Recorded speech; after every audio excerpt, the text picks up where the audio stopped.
Famille, justice, enfance. Famille, justice, enfance, ce soir, c'est la suite de la semaine dernière, c'est le numéro 2, toujours avec Stéphane Souris, parce qu'on s'est dit à la fin de l'émission, en fait, il y a trop de choses qu'on n'a pas dit, on va faire un complément d'information. TDAH, en fait, dans la semaine dernière, on a vraiment regardé ce que c'était, sa définition, sa pathologie, en fait, la façon dont on l'identifiait, dont éventuellement on commence à le traiter. Mais ce qui est intéressant de regarder aussi aujourd'hui, c'est la façon dont il va être vécu éventuellement par les écoles et les parents. Tout à fait. Si on commence par les parents, ce qu'il faut savoir, c'est que le TDAH est un trouble assez génétique. La question un petit peu récurrente en consultation, c'est aux parents, est-ce que vous, quand vous étiez petit, dans l'enfance, vous avez des soucis plutôt petit côté tête en l'air, ou être dans la lune, ou alors être agité? Est-ce que vos parents étaient convoqués? Certains...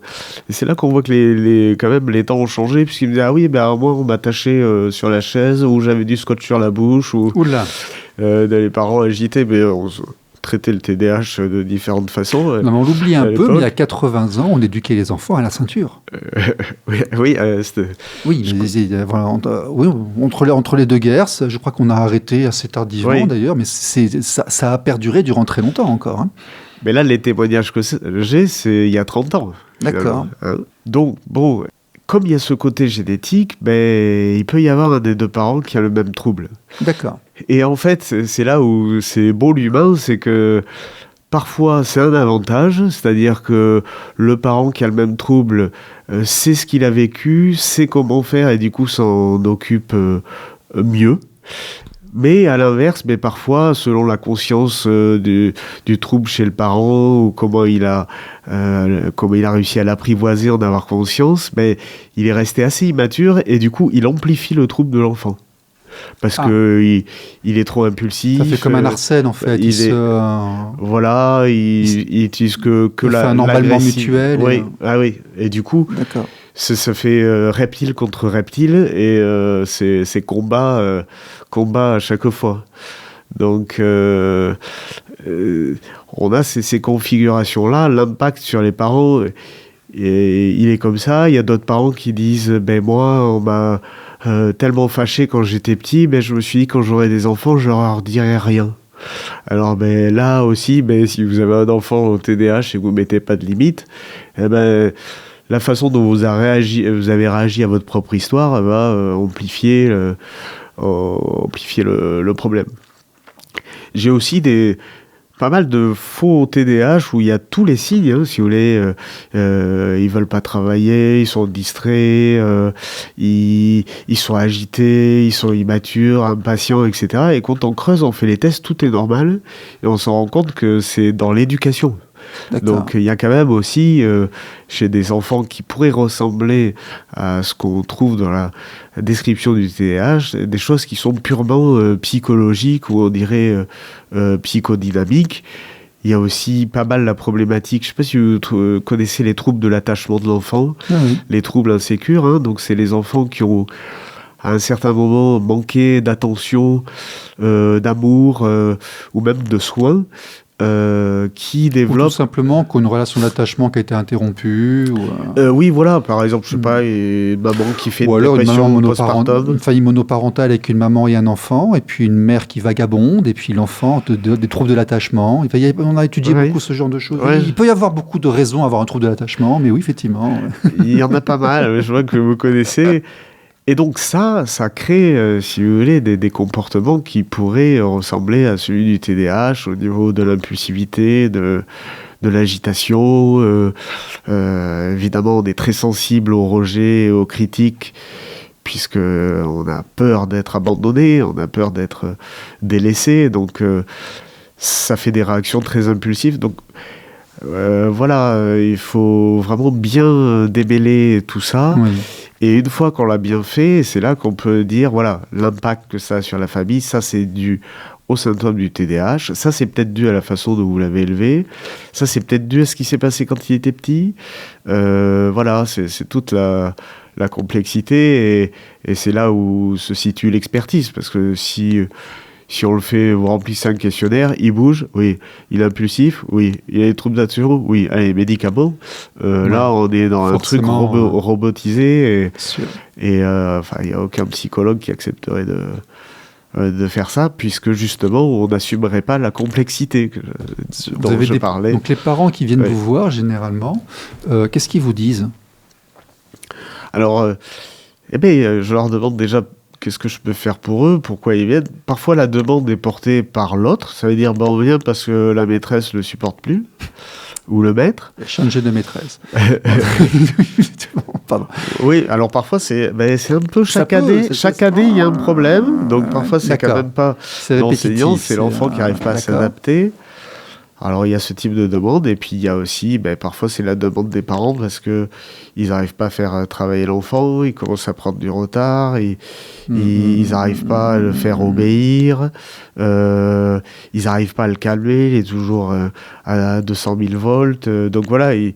Et c'est puis, l'enfant, quand on va au restaurant, c'est celui qui se met à hurler, qui est ingérable et qui, à lui tout seul, ruine la soirée de 50 personnes, en fait, c'est ça ? Alors, ça peut, mais surtout, ce sur quoi je veux attirer l'attention, c'est que ce que vous décrivez là peut avoir plusieurs raisons, quoi. Oui. Ça peut être un TDAH, mais ça peut être quand même... le grand-père dit, on ne sait plus éduquer les enfants. Moi, à mon époque, on allait au restaurant, ils n'étaient pas en train de courir et de hurler partout.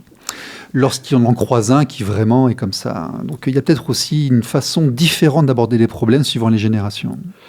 C'est sûr que le modèle éducatif a changé. Je ne sais pas quel est l'impact du changement éducatif, du fait qu'on est dans une société hyper connectée, hyper stimulée. On fait les trucs à court terme. On fait les trucs beaucoup plus vite. Enfin, maintenant, avant, pour envoyer un courrier, il fallait lécher le timbre et puis aller à la poste. Maintenant, on peut envoyer une lettre. On peut envoyer 30 mails à la minute avec un logiciel fait pour ça. Tout s'accélère. Il y a les écrans. Il y a des parents qui sont trop occupés par autre chose pour s'occuper de leurs enfants. Le temps est plus speed, j'ai l'impression. Alors, est-ce qu'on a moins le temps de prendre le temps ? Mais c'est peut-être un fantasme, de ce que je dis. Mais ça, si c'était vrai, peut-être que ça a une influence sur aussi la présentation comportementale des enfants. Au niveau neurologique, on a identifié des raisons physiologiques par rapport au TDAH. On connaît les autres, on connaît les... Mais c'est en lien, si vous voulez, avec les propriétés du médicament. Hein. C'est plutôt un déficit de dopamine. Dopamine, c'est celle-là, c'est l'hormone de la récompense, c'est celle-là ? Oui, voilà, c'est un neurotransmetteur d'ailleurs, du coup, c'est pas une hormone, et elle avance plutôt vers le cortex frontal, donc le front, donc l'avant du cerveau, et c'est ce qui fait que les enfants sont très sensibles à la récompense, c'est-à-dire... si on met un challenge, si on appâte un peu l'enfant, si on stimule un peu sa curiosité, on peut dépasser un blocage. Mais à l'inverse de la récompense et la frustration, ils sont également hypersensibles à la frustration, quoi. Donc ce circuit de la dopamine a une double facette, quoi. Hyper attiré par les stimulants. C'est pour ça qu'en général, les jeux vidéo, ils tombent dessus à bras raccourcis. Et ils fuient la frustration avec des crises, qui sont pas non plus, faut juste savoir les gérer, mais avec des crises assez fréquentes. Ouais. RLP. Radio Libre en Périgord. Ce qui m'intéresse aussi, c'est que, j'aime le rappeler régulièrement ici, j'ai passé 10 ans à l'étranger. J'ai vécu en Asie, qui est un continent différent, une culture différente. On voit des façons d'éduquer les enfants qui sont extrêmement différentes. Moi, j'ai assisté à des scènes où on demandait aux enfants... c'est beaucoup plus tamisé qu'ici. C'est beaucoup plus dans le contrôle de soi. Pour eux, on passe vraiment pour des brutes socialement. Lorsqu'ils nous regardent, nous, occidentaux, eux, il y a très peu de contact physique. Ils font attention à ne pas rendre l'autre inconfortable. Il faut se maîtriser. Ma fille était à l'école maternelle. Elle pouvait être sanctionnée pour un geste d'humeur.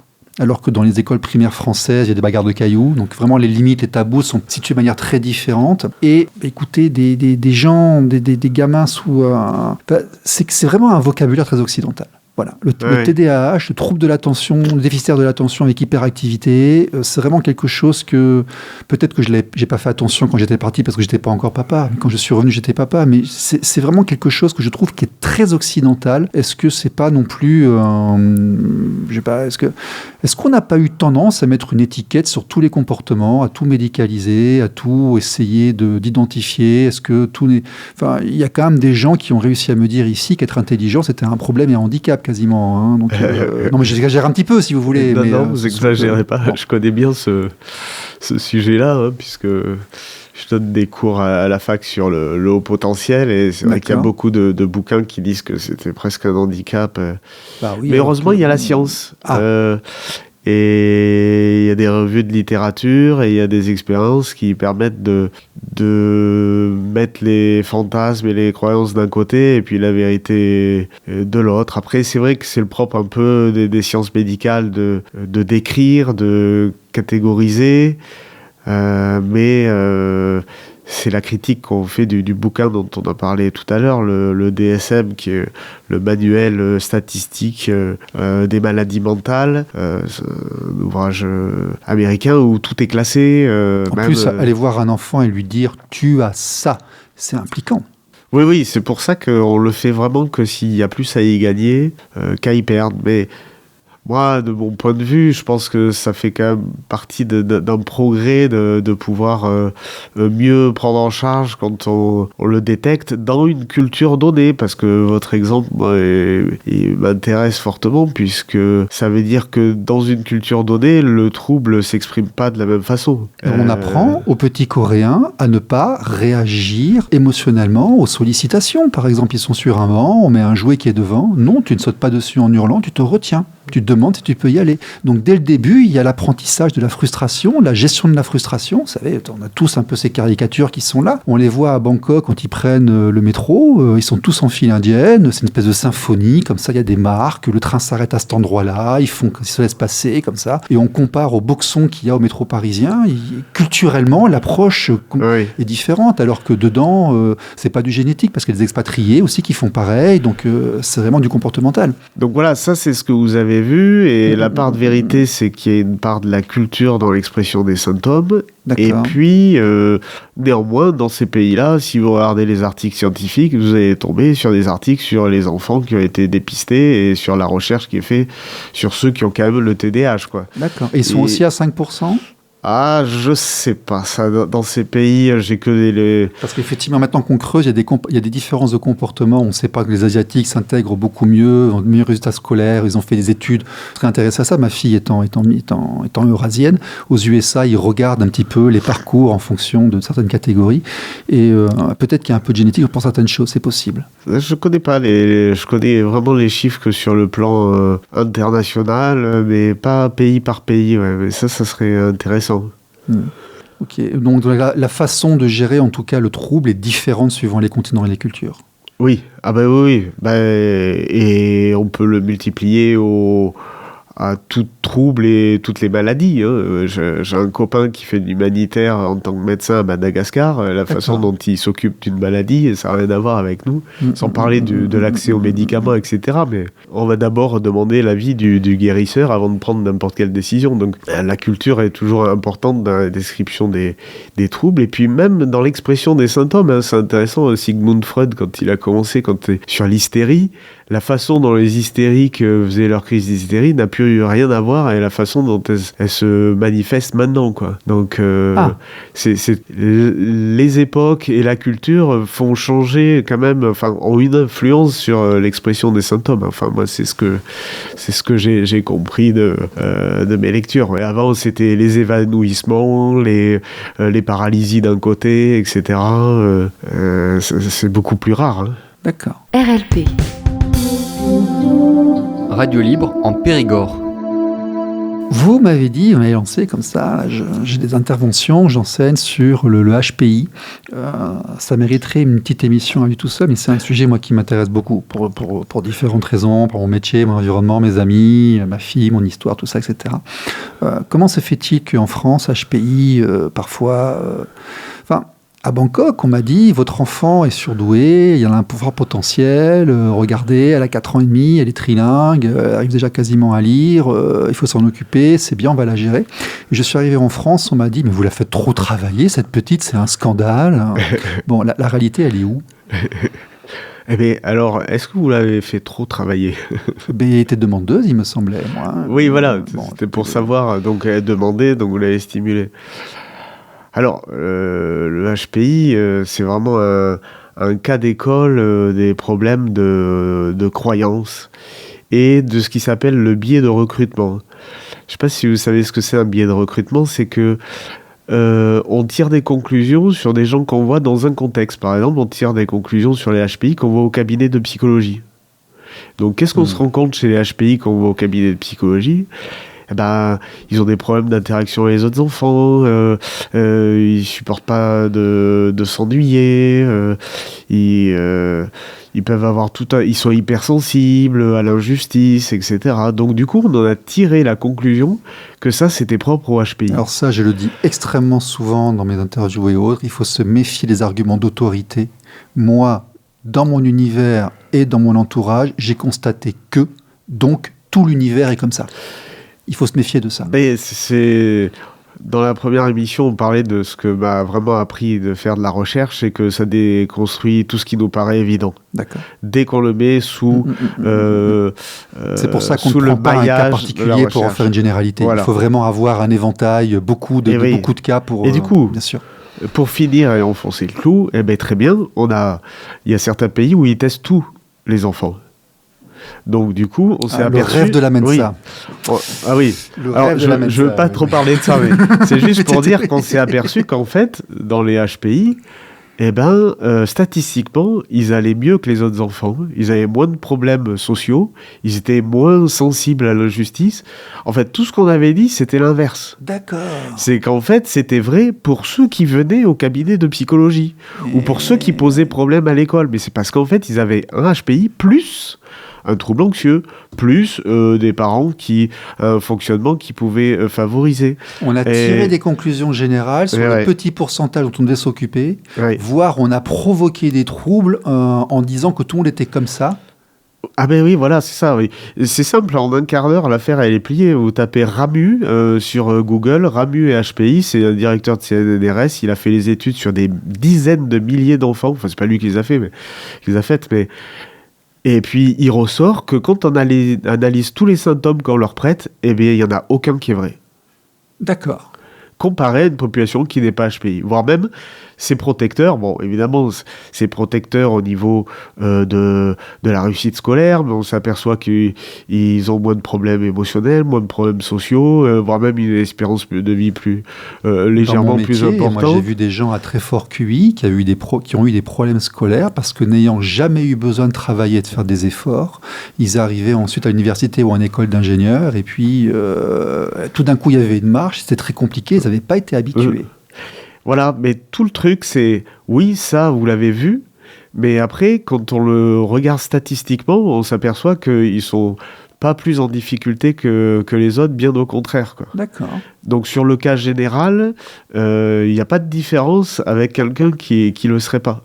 Alors, d'où viennent tous ces informaticiens qui vont dans ces écoles particulières où on les soulage de ces matières traditionnelles et généralistes pour les concentrer uniquement sur la programmation, l'informatique et donc l'intellectuel pur en fait. C'est des repères à HPI parce qu'on ne vient pas fou furieux dans les écoles comme celle de directeur de Xavier Niel là ou de l'Epitech à l'époque à Paris. Voilà, je peux pas vous répondre sur... je connais pas tout ce qui se fait comme école en lien avec le HPI, c'est juste que c'est une toute petite partie de la psychologie de la personne, parce qu'on peut être HPI, mais socialement handicapé, c'est-à-dire pas savoir reconnaître des émotions des autres, pas savoir comment s'affirmer, ou alors pas savoir reconnaître ses émotions. Enfin, entre le social, l'émotionnel et le cognitif, le HPI, c'est que du cognitif. Hein. Le test avait des tests très cognitifs. Résumer une personne juste à ça, et puis par rapport à ce que je vous ai dit sur les méta-analyses de Ramu, mais on s'aperçoit qu'en fait, il y a beaucoup de fantasmes et et puis aussi d'erreurs de conclusion liées à ce qu'on appelle le biais de recrutement. Est-ce que les enseignants sont vraiment formés à tout ça ? On va dire la psychologie de manière générale, l'évolution récente et fabuleuse des sciences humaines durant les dernières décennies, en fait, on va dire, on a beaucoup progressé dans psychologie, en neuropsychologie, dans beaucoup de choses. Est-ce que nos instituteurs, nos institutrices, nos éducateurs, nos travailleurs sociaux sont vraiment formés à ces avancées ? Alors, je suis pas très bien placé puisque je n'interviens pas dans ce domaine-là. On m'avait demandé, c'était en Dordogne d'ailleurs, de participer à un programme de formation des enseignants sur le HPI, ce qu'on pouvait mettre en place en classe pour éviter l'ennui, parce qu'évidemment, si on apprend plus vite, on peut s'ennuyer. Après, moi, je vois, ma femme est enseignante, les cours qu'elle a eus sur les troubles, sur ce qu'on appelle les TND, les troubles 10, il y a eu très rapidement sur la dyslexie, et puis point barre, quoi. Donc la dyspraxie, le TDAH, la dysgraphie, la dyscalculie. En tout cas, à l'époque, ils n'en parlaient pas. Pour ça, il faudrait faire venir quelqu'un de l'éducation nationale pour vraiment savoir si ça fait partie d'une formation. J'ai l'impression que la formation, elle est plus intra, c'est-à-dire... c'est les gens par eux-mêmes qui vont chercher la connaissance. Mais en fait, c'est les profs qui... moi, j'ai un fils qui est comme ça, donc du coup, je m'y connais. Donc, eux, ils arrivent à les détecter en classe et les envoient faire les diagnostics, où ils savent comment s'y prendre. J'ai l'impression que c'est parce que ça les touche personnellement. Qu'ils ont une compétence dans le domaine. Enfin, ça c'est sûr que ça joue, mais c'est assez humain. Quand ça nous touche, on peut développer une compétence, quoi. Bon, culturellement, ici, des HPI, vous avez dû en croiser. Lorsque vous le balancez dans l'école en disant à tout le monde il est surdoué, là, c'est un fort potentiel, ça se passe bien pour lui? Il est bien accueilli? Ça se passe comment, là? Mais c'est pas comme ça que ça se présente, c'est-à-dire on balance pas l'enfant en disant qu'il y a un HPI. Déjà, pourquoi on a fait le test? Ah, parce qu'il y a plein de parents qui disent que leur enfant c'est le meilleur, et puis dans les écoles, les institutrices, par contre les instituteurs disent qu'il y a beaucoup de gens qui viennent les voir en disant que leur enfant est très particulier, qu'il a quelque chose. Ça, c'est un comportement très humain. Déjà, il faut le comprendre, ça. Ils sont confrontés à ça, et c'est normal quelque part. Hein. Vous êtes papa, au fait, vous? J'ai pas oublié de vous demander. Oui, alors j'ai 2 filles, Adèle et Juliette. Et d'accord. Et effectivement, moi aussi, je dois avouer que je les trouve formidables. D'accord. Mais je me dis pas qu'elles sont HPI quand même. Mais c'est peut-être une variation de l'amour de les trouver formidables. Oui, mais quand ça va jusqu'à... Non, je veux dire, les écoles sont confrontées à beaucoup de parents qui viennent les voir en leur disant ceci. Comment pourrait-on faire pour que l'éducation nationale française accueille mieux les enfants qui soit ont des troubles TDAH chez les autres et ceux qui sont aussi à fort potentiel? Comment est-ce qu'on pourrait aider le système à s'améliorer? Mais ça fait partie, on revient un peu du coup sur le programme du jour, puisqu'il y a des aménagements qu'on appelle PPRE, PAP, qui sont des sigles pour dire en gros des séries d'aménagements pour l'enfant. Par exemple, si vous avez du mal à écrire, vous avez des dictées à trous, ou si vous avez des soucis d'attention, on vous met devant et puis on vous fait reformuler les consignes. Il y a un PPRE pour les enfants qui ont un HPI. Hein. C'est depuis 2009, circulaire de l'éducation nationale, qui dit que quand un psychologue a montré qu'il y avait un HPI, il peut y avoir une ribambelle d'aménagements qui sont déjà écrits dans un document qui existe dans l'éducation nationale. D'accord. Pour limiter l'ennui ou est-ce que c'est l'excès, mais cette curiosité, cette soif d'apprendre, cette vitesse d'apprentissage. Donc voilà, il y a des aménagements scolaires. Alors pour le PPRE, c'est plus light qu'un PAP, c'est fait par un médecin scolaire, le PAP, mais c'est une liste d'aménagements et ça existe déjà. Et puis, par exemple, pour parler de mon métier de neuropsychologue, on a les 3/4 des demandes que l'on a, c'est pour écrire un compte rendu pour dire est-ce qu'il faut des aménagements et si oui, lesquels, en rapport avec quel trouble pour que l'enfant s'adapte mieux par rapport à sa différence, le temps qui mûrisse, que le cerveau peut-être compense certaines difficultés. Oui, ils évoluent tous différemment de toute façon déjà. Donc voilà. Par rapport les réponses qu'on peut donner, ça existe déjà. Hein. C'est de mettre en place des aménagements. D'accord. Ouais. C'est assez récent quand même, 2009. Bon, ça a 15 ans, mais bon, oui, à notre échelle, c'est quand même relativement récent. Ce qui veut dire que normalement, en théorie, les écoles primaires, les directrices, les instituteurs sont censés avoir les outils pédagogiques pour gérer les situations qui sont en face d'eux. Oui, il y a des outils. Après, je sais pas s'ils sont trop au courant, parce que quand moi, sur mon compte rendu, je parle de la circulaire de 2009, de l'éducation nationale, etc., ils sont pas toujours trop au courant de ça.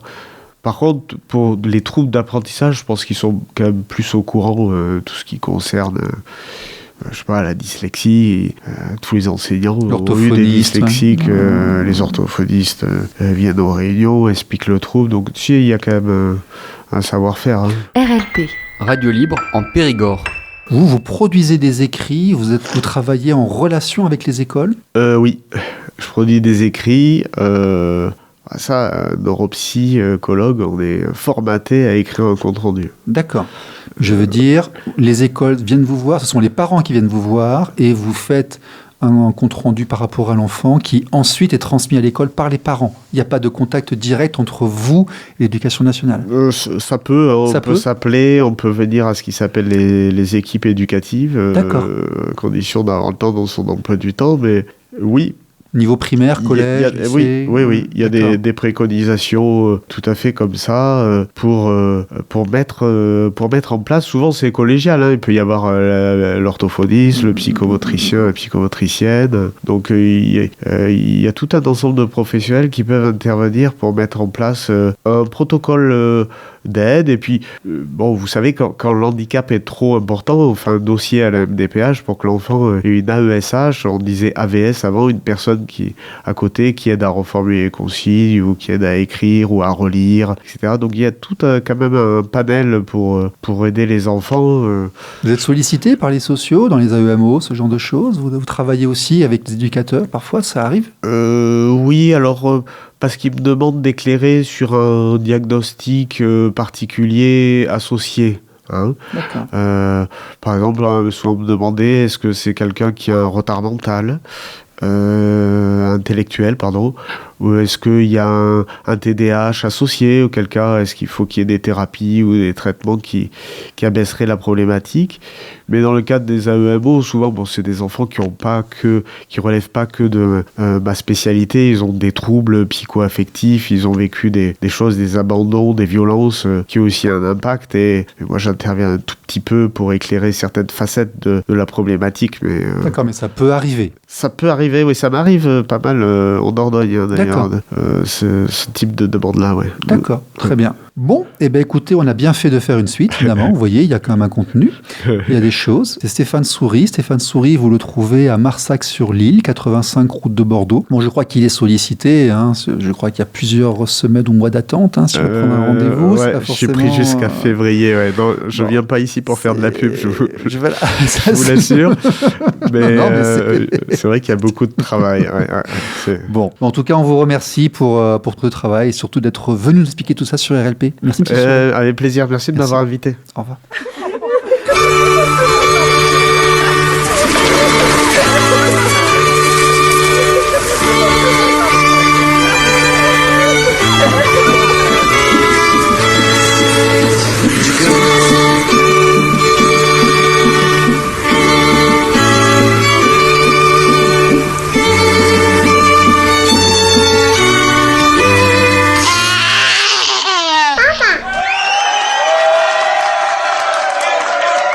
Famille, justice, enfance.